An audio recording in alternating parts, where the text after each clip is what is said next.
Today I'm going to frame the walls.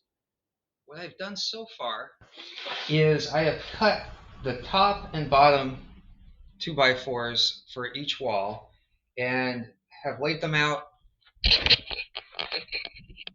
on the floor to make sure that everything fits the way I expect it to. The 12-foot 2x4s were already the correct size. I had to cut the 8-foot 2x4s down to something less to account for the thickness of the 12-foot 2x4s. In addition, I have cut many 2x4s that are going to be used for the walls down to 7 feet. The reason for this is the barn door that this bee house is going to have to come out of is only 12 feet high. It's 12 feet wide by 12 feet high. So if I left them at the original 8-foot height, it would be getting pretty close to the height of the door. And I wanted to make sure that I didn't have any issues finally getting this out of the door when the time came. So what I'm going to do now is I'm going to start putting the walls together. I am going to start with laying out this wall, and I'm going to put the wall up again, lean it up against the wall, and then I am going to do each of the side walls and put them on top, or put them on top of the first wall. And then I am going to do this wall, and I am going, which is going to be the front, and I'm going to lean it up against there. And I'm doing this so that they will be in the correct order that I want to put them together in. So I don't have to kind of move them around in order to do this.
The first wall is done. I'm going to lean it up against the wall now, and then begin the wall for this side.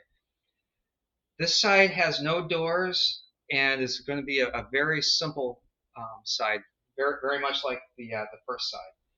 The other two sides are going to be a little bit more difficult.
For the final side, this is going to be the front side.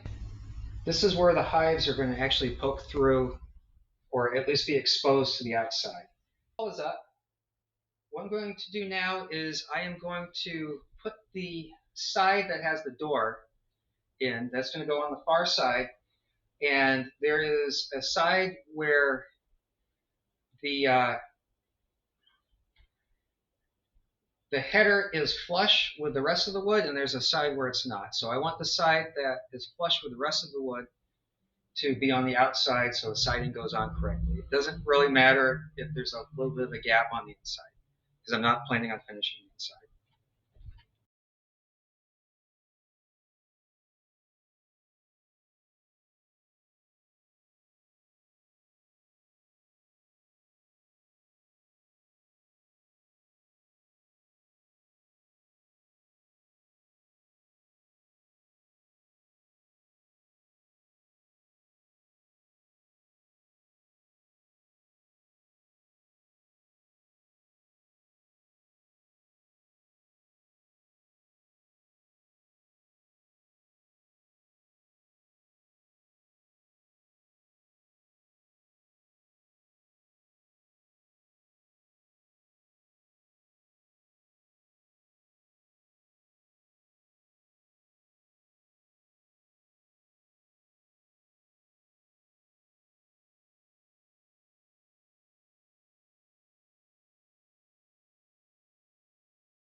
I'm going to put a few more nails into the base of this.